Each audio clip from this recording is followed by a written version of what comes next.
Bonjour les amis. Alors tout premièrement, avant de commencer cette vidéo, qui va être une vidéo qu'on m'a fait, dont on m'a fait la demande, qui va être sur le thème de l'ego spirituel. On m'a demandé de faire une vidéo sur le thème de l'ego spirituel. En tout premier point, tout d'abord, je voudrais remercier, plein de bisous, à tous ces abonnés qui sont venus, qui sont tombés du ciel depuis hier. Je sais pas exactement ce qui s'est passé. J'ai produit une vidéo que j'avais pas forcément très envie de produire parce que je devais commencer de parler, de parler de choses desquelles j'ai pas pour habitude de parler vraiment en public. En général, il y a pas mal de choses que je sais sur ces rayons-là, mais que je garde pour moi et que j'essaie de ne pas trop communiquer parce que j'œuvre pour des forces qui sont des forces de lumière, qui sont des forces d'amour. Je pratique dans les thérapies que je propose en tant que thérapeute holistique des choses qui sont vraiment axées sur les solutions, sur tout ce qui est des choses rayonnantes et qui sont porteuses, et j'ai en général pas trop tendance à vouloir expliquer les choses qui sont sombres ou qui sont mal intentionnées, dans le sens où je veux pas leur donner de poids, je veux pas leur donner de force. Et en fait, hier, je me suis quand même laissé aller à essayer de proposer une sorte de réflexion, de mise en garde pour cette méditation qui vient le 4 et 5 avril. Et puis, cette vidéo a eu un succès incroyable. J'ai eu des centaines d'abonnés en une douzaine d'heures, et puis ça me donne un sourire.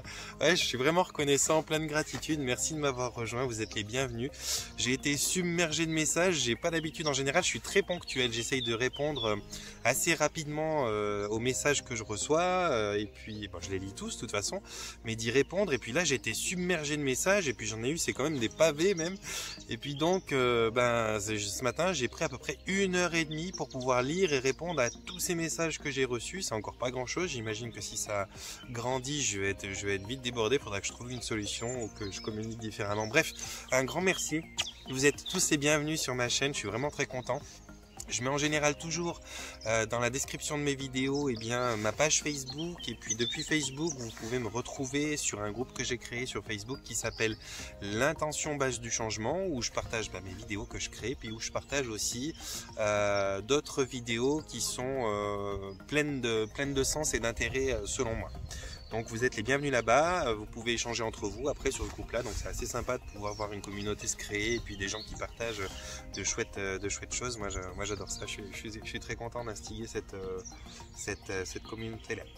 Voilà les amis, les remerciements sont faits. Maintenant je vais en passer à un thème qu'on m'a demandé hier. On m'a demandé donc de parler de l'ego spirituel. Alors l'ego spirituel c'est quoi? C'est comme l'ego qu'on qualifie l'ego normal dont on parle traditionnellement, sauf que là il est axé sur le spirituel. Il vient de quoi? Il peut venir de plein de choses, mais dans les grands traits en général, les personnes qui ont un ego spirituel qui doit être canalisé parce qu'il est un petit peu maladroit, c'est des personnes qui, d'une manière ou d'une autre, ont un manque de confiance en elles. C'est des personnes qui vont avoir des difficultés. Donc ce soit des personnes qui vont avoir trouvé refuge dans la spiritualité, qui ont des difficultés à établir une vie matérielle qui soit aussi abondante qu'ils le souhaitent, aussi productive. Et donc à un moment ou l'autre, ils vont pouvoir se rabattre sur la spiritualité, qui est en général une très très bonne réponse quand on n'est pas à l'aise dans sa vie, quoi qu'il en soit. C'est une très bonne réponse tout court, je vais même vous dire la spiritualité, parce que lorsque l'on fait preuve de spiritualité, qu'on éveille sa conscience, on y trouve toujours des trésors. Donc de toute façon c'est une bonne chose. Mais il y a des gens qui se réfugient là-dedans, qui en font leur monde, qui essayent un petit peu d'occulter le reste de l'existence, et puis vraiment sont cachés à l'intérieur de leur spiritualité. Souvent c'est des gens qui vont avoir donc des conflits d'ego au niveau de leur spiritualité, parce qu'ils veulent pas entendre parler d'une manière holistique de la vie. Ils veulent juste aborder la vie sous cette manière qu'ils ont maintenant de l'aborder, qui est une manière uniquement spirituelle. Or la vie, elle est faite de l'esprit, elle est faite du mental, elle est faite de l'émotion, elle est faite de la matière. Il y a énormément de choses qui composent le vivant, et donc vous allez vous retrouver avec des lacunes. Si vous parlez que de spiritualité, que vous prenez les choses et que vous les analysez, que vous les accueillez que par la spiritualité, il va y avoir des chaînons manquants à votre existence, parce que vous êtes quand même incarné dans la matière. Il y a besoin de vivre des plaisirs, de vivre des souffrances, de les comprendre par le mental. Il y a besoin besoin de vivre et d'exprimer ses émotions pour pouvoir mettre en synchronicité toutes ces parties de vous qui travaillent avec ces vibrations-là, ces énergies, et il y a besoin de la spiritualité pour comprendre le sens de tout ça. Et on ne peut pas se réfugier que dans la spiritualité, ni dans aucune autre chose uniquement. Il faut vraiment savoir être capable de créer une symbiose dans toutes les parties de nous, dans toutes les parties du vivant que l'on exprime et que l'on expérimente. Donc, vous allez avoir des personnes qui vont avoir des conflits et des problèmes d'ego spirituel à ce niveau-là, quand elles se réfugient dans la spiritualité et qu'elles veulent absolument tout axer sur le spirituel. Vous allez avoir aussi des problèmes d'ego spirituel quand vous allez avoir des personnes qui sont passées de non spirituel à spirituel parce qu'ils ont pris un éveil dans les dents, quelque chose de phénoménal, ça les a bouleversés, ça les a changés et c'est quelque chose de merveilleux à vivre. Moi je l'ai moi-même vécu à mon échelle, je l'ai vécu l'ego spirituel, l'ego spirituel, ouais, sûrement probablement je l'ai vécu d'une certaine manière mais je m'en suis pas aperçu. Mais j'ai vécu mon éveil spirituel il y a maintenant, on est en 2020, ça doit être, j'ai dû le vivre aux alentours de 2005, moi. Ça a été une vague pendant 3 semaines. Je me suis senti, ouais, je l'ai vécu mon ego spirituel. Je me suis senti capable de répondre à tout, capable de répondre avant même qu'on pose la question. Je me suis senti pousser des ailes et je peux comprendre très très bien quand l'ego spirituel se manifeste de cette manière-là parce que c'est tellement grisant, c'est tellement incroyable quand ça se développe en soi que c'est quelque chose, c'est un super pouvoir quoi qui s'installe et puis on prend conscience d'une autre facette de l'existence. On a vraiment l'impression d'avoir des outils que les autres n'ont pas. Bon bref, il y a quelque chose de vraiment affolant qui se met en place à ces moments-là. Donc là aussi, pareil, si on se laisse emballer et que on reste là-dessus et qu'on se rend compte qu'on a des choses que les autres n'ont pas et qu'on a des aptitudes, des capacités, des sensibilités qui sont plus affinées que certains autres, au départ, on peut peut-être se la péter un petit peu. Donc on a un ego spirituel effectivement qui peut s'installer. Il faut vite le repérer et le canaliser. Travailler avec lui dans une mesure qui soit raisonnable, c'est toujours dans toutes les parties de soi, hein, d'ailleurs avoir un ego qui soit raisonnable et raisonné, c'est toujours bien. Et puis il va y avoir aussi les gens qui développent un ego spirituel parce que justement ils sont un petit peu un mix de tout ça, ils ont vécu un éveil spirituel à un moment ou à un autre, ils sont peut-être au bénéfice d'une expérience de vie qui soit un petit peu traumatisante, donc ils se sont réfugiés dans cette partie-là de leur compréhension humaine, ils se sont réfugiés donc dans la spiritualité, ils sont tombés sur des personnes qui les ont pris en douceur, qui les ont pris en pitié d'une certaine manière et ils se sont crus par leur sagesse et leur côté inoffensif et puis justement connectés, ils se sont crus capables de guider. Souvent les personnes qui sont, alors je vais vous étonner, hein, je vais vous étonner vraiment, j'en ai parlé dans une autre vidéo, les portails organiques, mais les pervers narcissiques, les portails organiques notamment, sont des personnes qui sont très très très habitées de ce qui ressemble à un ego spirituel. Ce sont souvent des personnes qui sont dans leur manipulation, alors déjà très très mal repérées, parce qu'en général quand elles sont de bons pervers narcissiques, elles sont pas repérées, elles font plutôt naître des sentiments de douceur, de prise en pitié, d'accompagnement d'une personne blessée. Bref, on a toujours l'impression que c'est des gens qui souffrent et qu'on doit protéger, mais ce sont des personnes qui savent très très très très bien se faire passer pour des guides spirituels ou ceci ou cela, parce qu'une bonne intelligence est capable d'avoir une approche qui soit déjà relativement spirituelle sans pour autant pratiquer d'une manière spirituelle les choses. Maintenant, la spiritualité, elle a beaucoup d'aspects. On peut très bien avoir un éveil de conscience qui soit un éveil de conscience spirituel, où on prend conscience bien d'une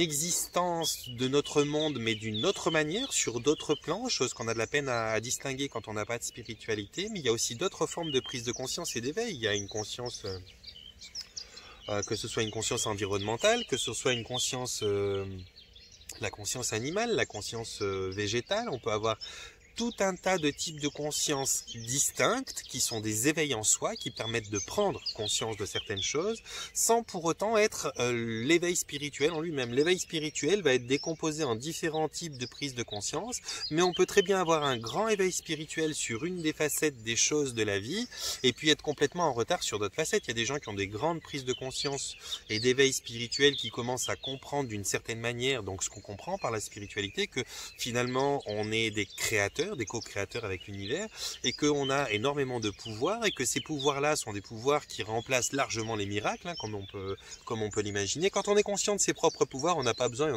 ni de croire au miracle, ni de miracle, parce que on est conscient de son potentiel de création incroyable, de guérison incroyable, on est conscient de tout un tas de potentiel. Et donc cette spiritualité naissante en soi, eh bien, peut faire prendre conscience de son potentiel de création, de son potentiel de compréhension et de connexion à quelque chose d'autre. Ça peut permettre même de rentrer en dialogue avec des énergies qu'on ne pensait même pas imaginer auparavant, de voir des signes qu'on pensait être de simples choses sur notre chemin lorsqu'on l'arpentait avant. Enfin, il y a pas mal de choses qui se déclarent dont on prend conscience, mais c'est pas pour autant, par exemple, que vous allez prendre une grande conscience écologique. Vous allez pouvoir très bien avoir un éveil spirituel, prendre conscience de plein de choses, croire aux anges là où vous n'y croyez pas avant, sans pour autant avoir une conscience écologique qui a forcément tellement grandi. Ça peut être d'autres choses, je vous donne ça comme exemple, mais ça peut être d'autres choses. Donc l'éveil de conscience, eh bien, il peut vous faire vous la péter un peu d'une certaine manière, sans que pour autant toutes les facettes de l'éveil possible soient alimentées et se soient activées. Donc l'éveil spirituel, des fois, eh ben, il a des lacunes, comme tous les éveils. Et donc, l'ego, il vient des personnes qui sont pas capables d'admettre ou de comprendre que justement, il y a différentes facettes à développer dans un éveil spirituel, qu'un éveil spirituel, c'est quelque chose qui est un petit peu sans fin, c'est un peu sans fin dans le sens où finalement c'est un petit peu ça, hein. L'éveil de la conscience, c'est ce qui amène à l'accomplissement de l'être, c'est ce qui amène à la grandeur de l'âme qui évolue pour passer des stades et des dimensions à des dimensions, et ça s'arrête pas à la 5e dimension.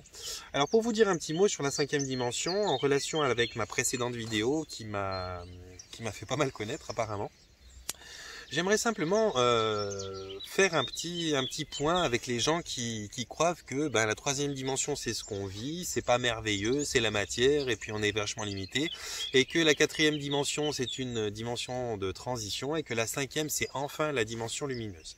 Alors moi j'ai envie de vous dire, là il y a une grosse erreur d'interprétation. La 3e dimension c'est une dimension comme celle où je suis qui est déjà merveilleuse. Si j'écoute autour de moi,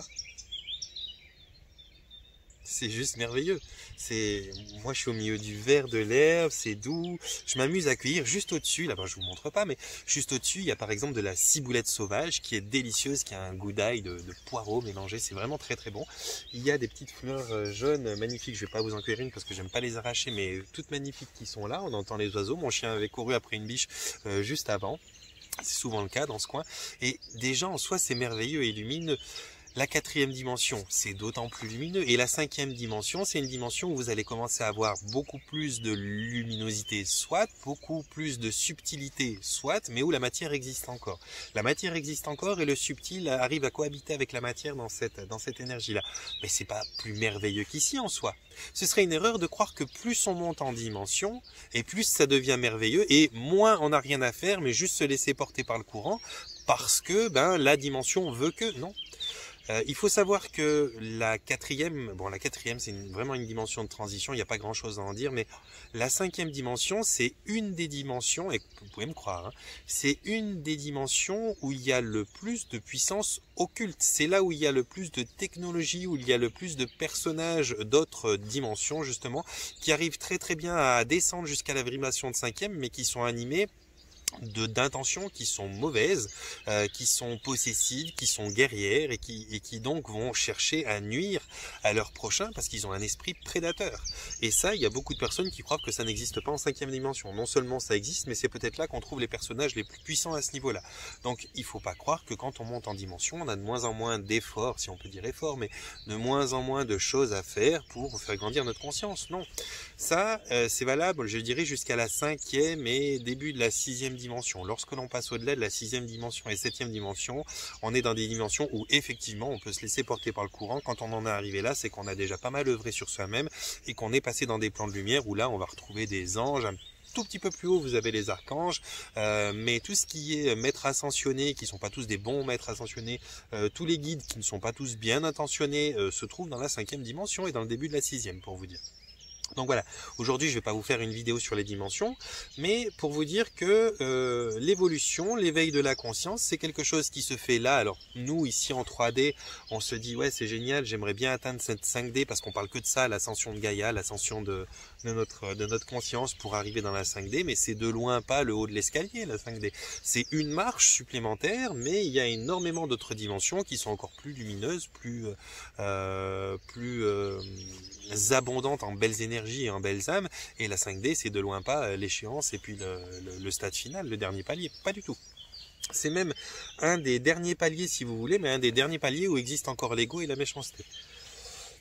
Donc pour tous ceux qui veulent monter là, coûte que coûte, à tout prix, à une vitesse incroyable et qui veulent le faire d'une manière la plus accélérée possible, ne vous pressez pas, ça va vous prendre du temps ou pas, c'est vous qui verrez, mais c'est pas parce que vous serez arrivé là que ça va être bien différent. Je vais vous dire sincèrement, moi je pense que je suis à peu près en 4D, 4D+, si on peut dire ça comme ça. Je fais beaucoup d'allers-retours dans la 5, mais je me sens pas du tout pressé, ni oppressé d'y aller. Je vous garantis que moi, tout de suite, là, je suis en plein bonheur, je vibre 5e dimension, juste en étant assis là dans mon champ, avec mon chien qui est heureux, il y a une rivière à 20 mètres, il y a les oiseaux qui m'honorent de leur chant, je sens un petit air frais sur ma peau. Je ne saurais pas vous exprimer à quel point j'ai absolument aucun besoin, ni aucune envie, ni aucune préférence de me trouver en 5D tout de suite. Je crée une vibration 5D juste parce que je suis bien là où je suis vraiment bien là où je suis tout de suite.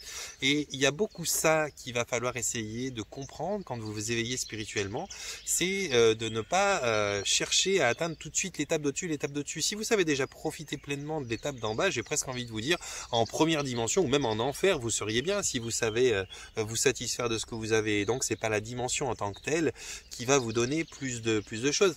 Les dimensions, quand on en monte, ça veut juste dire qu'on a grandi en sagesse, qu'on a grandi en conscience, qu'on est plus éveillé, qu'on comprend plus de choses, qu'on voit plus le décor de l'existence comme il est réellement, et qu'on prend connaissance de plus en plus de facultés qu'on a, de plus en plus de sens qu'on peut éveiller, aiguiser et mettre à disposition de tout un chacun, voire de l'unité.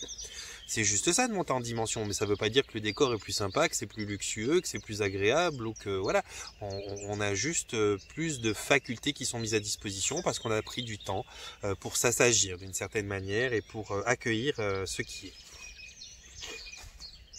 Donc voilà, je déborde un peu, c'était pas ça le sujet vraiment.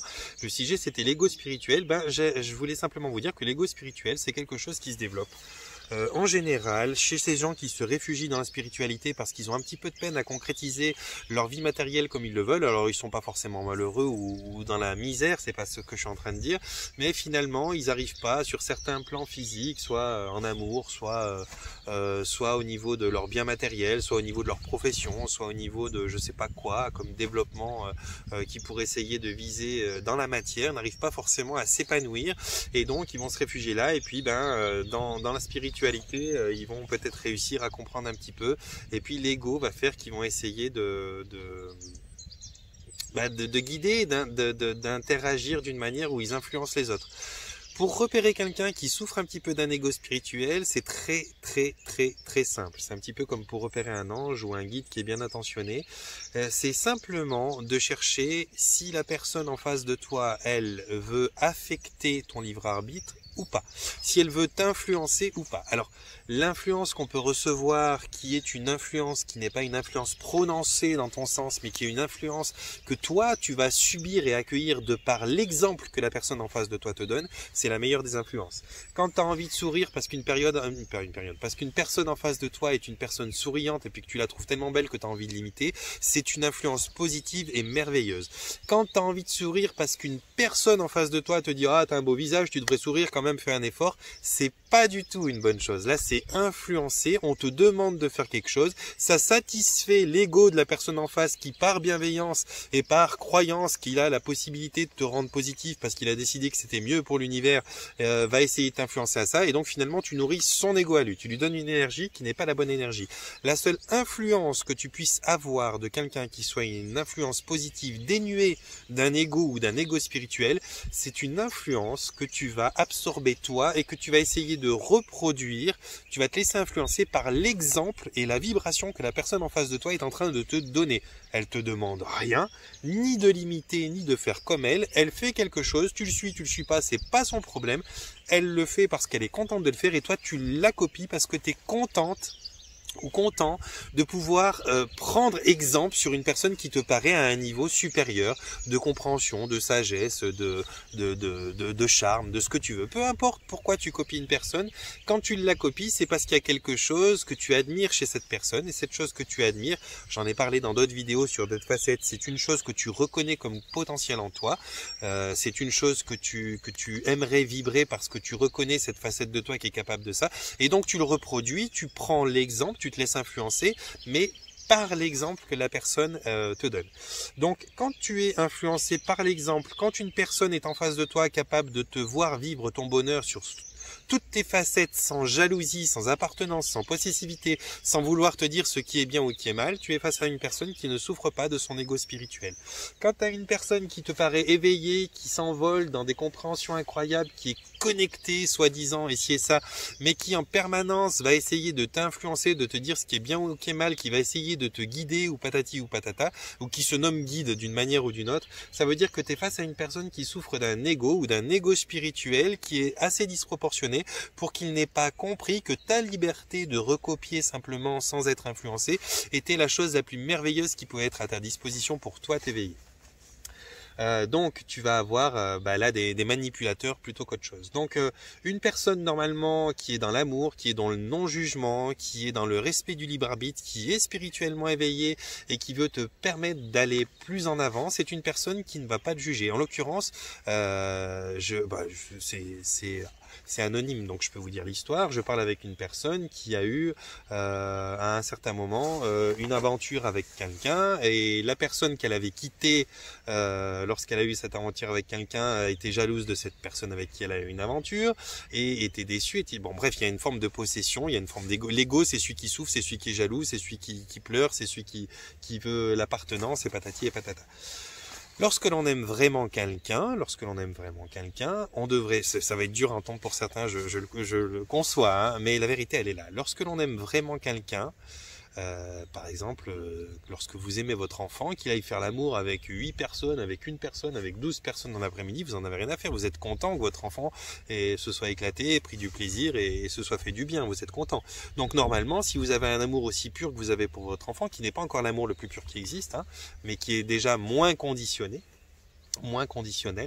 eh bien vous devriez pouvoir avec votre conjoint ou votre conjointe être capable de dire chérie, qu'est-ce que t'as fait, t'as couché avec le voisin, ok, ça t'a fait du bien, t'as eu du plaisir, tu peux m'expliquer pourquoi tu l'as fait, tout ça, ok, écoute, si ça t'a fait du bien, je suis content que tu te sois fait plaisir. On devrait être capable de dire ça. Bien sûr, l'ego là tout d'un coup il dit non, c'est ma femme, c'est mon homme, c'est ci, c'est ça, donc il s'accroche et il a envie de se battre contre ça. Mais quand on est quelqu'un qui est capable de guider, quand on est élevé spirituellement, on doit être capable de prendre du plaisir sans être échangiste ou quoi que ce soit, c'est pas ça que j'entends, mais on doit être capable de recevoir et d'accueillir le fait qu'une personne prenne du plaisir n'importe comment, que ce soit en dansant, en faisant l'amour avec un autre, en faisant l'amour avec 3 s'il le faut, en étant fidèle ou infidèle, peu importe ce qui donne du plaisir à la personne en face. Si on aime vraiment cette personne, si on la respecte pour ce qu'elle est et qu'on est content de la voir heureuse, eh bien on doit être capable d'être content ou contente de la voir heureuse ou heureux, que ce soit en faisant une infidélité sexuelle à notre rencontre ou pas. L'important c'est pas avec qui elle couche, c'est est-ce que ça lui a fait du bien et est-ce que ça change quelque chose à l'amour qu'elle a avec moi ou pas. C'est pas le fait d'appartenir à quelqu'un qui fait qu'on aime plus ou pas. On peut très bien être une personne qui a du plaisir à coucher avec plein de personnes en aimant pour autant une personne unique avec laquelle on veut vivre et avec laquelle on veut éduquer des enfants, ce qui n'a rien à voir avec le plaisir sexuel. Quand on est capable d'en atterrir là sur ce sujet-là, en tout cas, mais il y en a plein d'autres, on est déjà capable d'accepter la personne en face comme elle est et d'accepter son plaisir et son bonheur sous peu importe la forme qu'il va prendre, quoi. Donc là en l'occurrence cette personne là elle est un petit peu elle est est déçue, elle lui a fait des reproches, il y a une forme de chantage affectif, et elle me disait oui mais c'est mon guide, c'est si c'est ça. Ben non, c'est pas ton guide quoi, c'est ton propriétaire plutôt que ton guide en l'occurrence. Et donc quand on a une personne qui a un ego spirituel et puis un côté pervers un peu narcissique aussi comme ça, eh ben il faut être vigilant, parce que oui, ces personnes vont vous dire je suis éveillé, la sagesse c'est ci, la sagesse c'est ça. En général, c'est pas bon signe quoi. Une personne qui a la sagesse a aussi la sagesse de savoir qu'elle a toujours un doute sur la sagesse potentielle qu'elle a. Donc elle va jamais énoncer sa sagesse comme une sagesse à enseigner à tout un chacun. Voilà les amis, c'était pour vous donner un petit peu un repère sur comment on trouve quelqu'un qui a un ego spirituel en face de soi, ou comment on s'aperçoit d'un quelqu'un qui a simplement des aptitudes de guide ou de maître pour vous diriger sans vous influencer délibérément.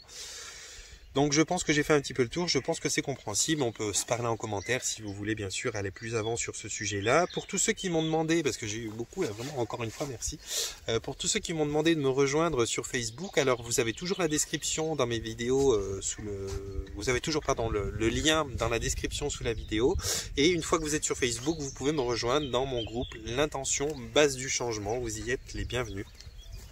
Et puis pour les plus intéressés, ceux qui ont envie de faire des séances d'hypnose ou de régressif quantique avec moi ou d'autres séances de ce genre, alors à ce moment-là, vous pouvez me demander mon numéro de téléphone, on peut rentrer en contact et puis je peux vous suivre. Pour ceux qui habitent en Suisse près de moi, on peut prendre rendez-vous. Pour ceux qui habitent dans notre région du monde, si vous arrivez à vous réunir en petits groupes et que je peux vous rejoindre, que ce soit intéressant pour les deux parties, que je me déplace quand même pas en perdant non plus des sous parce que je suis pas millionnaire malheureusement, eh bien on peut s'organiser. Enfin il y a 1000 choses, tout est possible, je suis ouvert. On fait comme on le peut. Donc moi d'ici là, je vais vous envoyer mon panier de bisous. Je vais vous souhaiter de vous porter bien, de prendre soin de vous. Et puis je vous exprime vraiment toute ma gratitude et puis toute ma reconnaissance pour le fait de vous être abonné, d'avoir répondu présent à mes vidéos en si peu de temps. Ça m'a, je suis agréablement bouleversé. Voilà.